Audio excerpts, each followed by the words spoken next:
Hello and welcome to the latest episode of the Low Budget Review Show. I am your host, Eric Smith. And today I'm talking about Pin by Andrew Neiderman. Check out that cover, just fantastic to begin with, and then boom, look at that craziness. All right, I'm going to go with back cover copy here because this is difficult to talk about the story for me. So this is what the back cover copy says. Young Leon and Ursula had little except each other and Pin. Mother was driven by a psychotic compulsion to clean, constantly, everything in sight. Father was consumed by his medical practice and an analytical approach to life. But he understood the sensual hunger growing inside his children's young bodies. He knew they could help each other answer the need. Father had science, Father had reason, and he had Pin. Pin, who answered all the children's questions in a voice not unlike the doctor's. Father's clever trick, Father's brilliant illusion. But then there was the accident. Mother and the doctor were dead. Still there was Pin, who had so much to tell them even yet, whose enigmatic stare held such wisdom.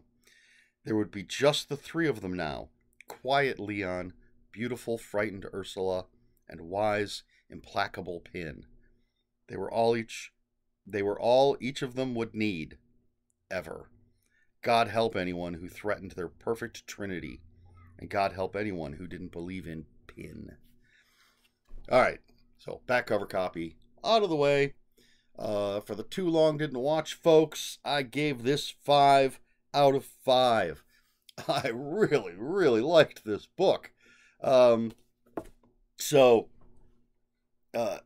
very well written, very interesting characters. We have a cold open, and then the story is being told by Leon, and so we get the backstory of Leon and Ursula, their parents growing up, Pin, all of this leading up to what eventually becomes the main thrust of the story, except that it's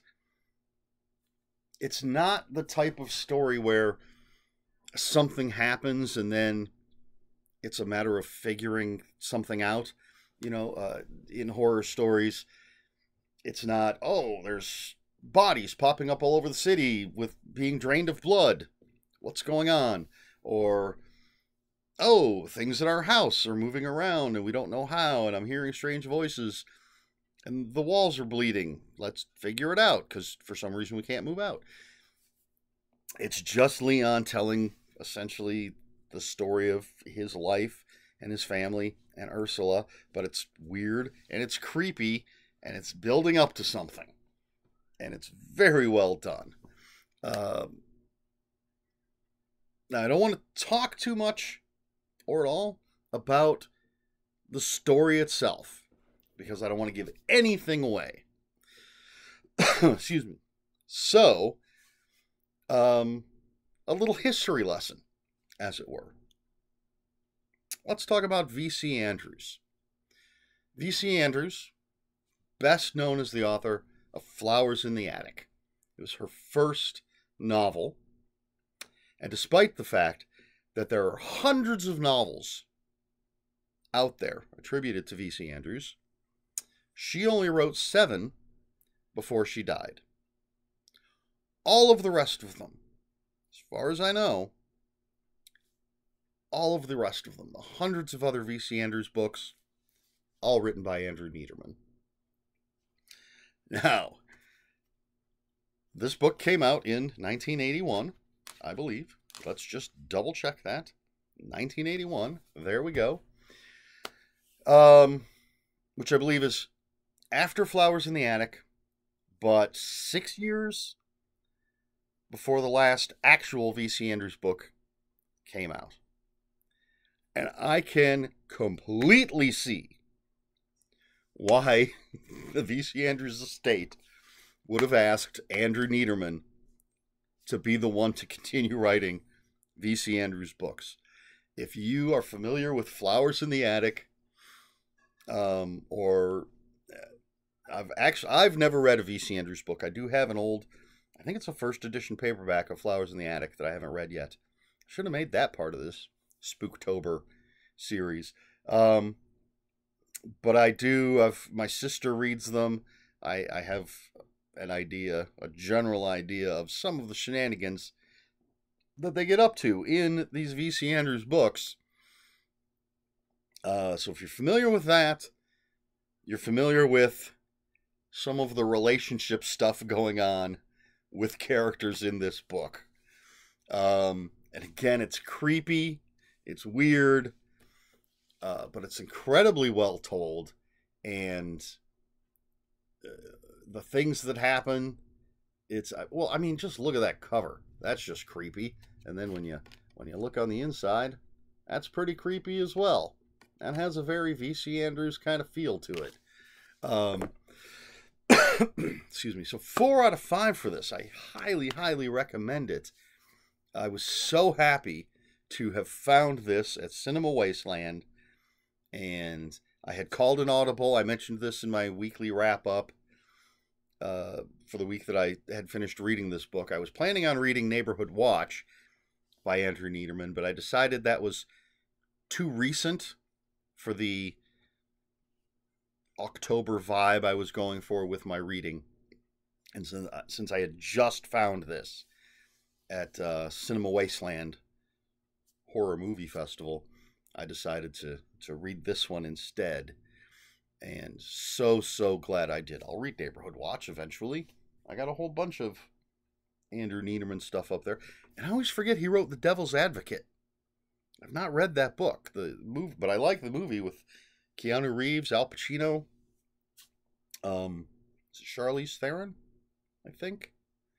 But yeah, I always forget that Andrew Neiderman is the author of that book. But yeah, I can't say too much more about it. Very well written, despite not being this sort of a driving plot. I found it compelling. I didn't want to put it down. When I had to put it down, I couldn't wait to get back to it. Pin. Oh, and Pin, this isn't giving anything away. Pin is short for Pinocchio. I thought maybe it was like P-I-N stood for something. But when Leon and Ursula were little tiny kids, Ursula called him Pinocchio, and Leon's like, I'm not calling him Pinocchio, but I'll call him Pin. So yeah, if you can find a copy of this, pick it up and read it. I highly recommend it. 5 out of 5 stars. Pin, Andrew Neiderman. I think it should get half a star at least in its rating for that cover alone. But I didn't do that. It's well worth the 5 out of 5 stars. Book recommendations based on this. There's one that immediately comes to mind, but if I recommended it, it would be a spoiler for this book. So I shan't do that. I could recommend just in general other Andrew Neiderman. Things like Perfect Little Angels, I think is what it's called. I can't quite read the titles from over there. I think it's called Perfect Little Angels. It's very much reminded me of the movie Disturbing Behavior. And can I recommend something that I haven't actually read? Because I would recommend checking out V.C. Andrews if you like this. I'm going to have to move Flowers in the Attic up on my to be read, never ending to be read pile.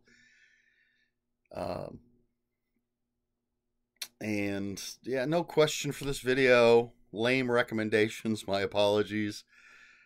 So I guess that's it. If you have any comments, questions, corrections, please put those in the comments below.